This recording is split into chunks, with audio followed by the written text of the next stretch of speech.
এই আসনে আমার দল ওনার যোগ্য উত্তরসূরি হিসাবে আমাকে মনোনীত করেছিলেন, এটাও আপনারা অনেকেই জানেন।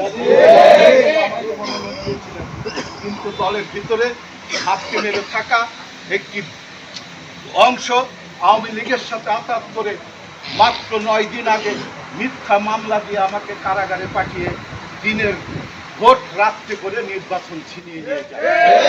সেই বিশ্বাস থেকে এখন পর্যন্ত 2018 সাল থেকে আজকে 2025 সালের শেষ মুহূর্ত পর্যন্ত আপনাদের কাছে একটি প্রশ্ন, আপনারা বলেন তো এই 6টি বছর এই গিওর দৌলতপুর শিবালয়ের দুর্গত সময় অর্থাৎ প্রতি বছর নদী ভাঙ্গন, প্রাকৃতিক দুর্যোগ এবং অগ্নিকাণ্ডে যেসব ক্ষতিগ্রস্ত হয়েছেন আপনাদের সাথী যোদ্ধারা, কৃষক ভাইরা যাদের ফসল নষ্ট হয়েছে তাদের সংবাদ পেলে, আমার যুবক ভাইরা যাদেরকে মামলায় গ্রেপ্তার করা হয়েছে, আপনার সন্তানকে বাড়ি থেকে টেনে নিয়ে কারাগারে নিক্ষেপ করা হয়েছে, আমি খবর পেলে তাদের পাশে গিয়ে দাঁড়াই নাই, এরকম কোনো ইতিহাস আছে?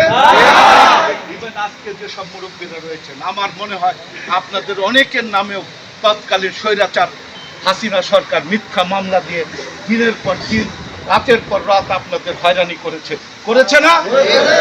করেছে। তারপরেও সকল আপদ বিপদকে উপেক্ষা করে আমার মায়েরা তাদের বুকের সন্তান ছেড়ে দিয়েছে রাজপথে। আমার চাচারা আপনাদের ছেলে আপনাদের ভাতিজাদেরকে উৎসাহ দিয়েছে,